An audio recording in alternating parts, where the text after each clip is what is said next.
লোটে মাছের ঝুড়ো পছন্দ করে না এরকম লোক খুব কমজন আছে। এই রান্নাটা করতে একটু বেশি তেল মশলা লাগে, কিন্তু আজকে আমি দেখাবো অনেক কম মশলায়ও এত সুন্দর টেস্টি এই ঝুড়োটা বানিয়ে নেওয়া যায়। আমি প্রথমে মাছগুলোকে অল্প লবণ দিয়ে একটা ফ্রাই প্যানে কিছুক্ষণ সেদ্ধ করতে দিয়েছি। এই সময় হালকা হালকা নেড়ে নিয়ে মাছের কাঁটাটা আমি বের করে নিয়েছি।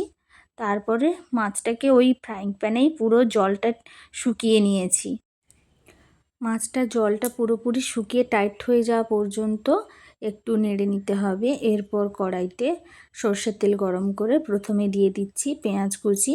পেঁয়াজটা হালকা ভাজা হয়ে এলে তারপর মধ্যে দিয়ে দিচ্ছি বেশ কিছুটা পরিমাণে রসুন বাটা। রসুন বাটাটা এই রান্নাটাতে একটু বেশি লাগে।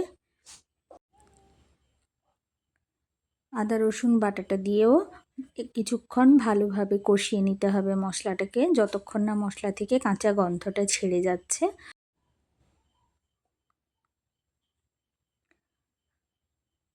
মশলাটা ভালোভাবে কষানো হয়ে গেলে এর মধ্যে দিয়ে দেব অল্প একটু লঙ্কার গুঁড়ো, একটু কাঁচা লঙ্কা কুচিও দেবো এর মধ্যে, তাহলে গন্ধটা আরও একটু ভালো হয়।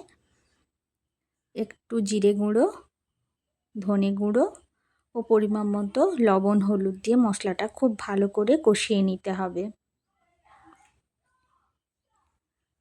মশলা থেকে যখন একটু একটু তেল ছাড়তে শুরু করে দেবে, একদম ছোট ছোট করে কেটে রাখা কাঁচা লঙ্কা ও টমেটো কুচি দিয়ে মশলাটা আরও একটুক্ষণ ভালো করে কষিয়ে নিতে হবে। মশলাটা কষানো যতটা ভালো হবে এই রান্নাটা খেতে ততটাই সুন্দর লাগে।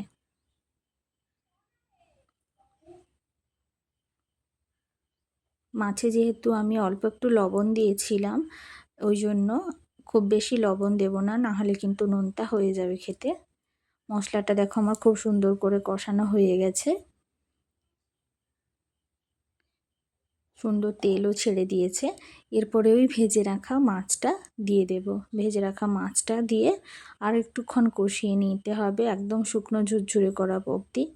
আর ওই সেদ্ধ করার সময় যদি কাঁটাটা বেছে নেওয়া যায়, তাহলে খাওয়ার সময় মুখে একটুও দানা দানা করে লাগে না।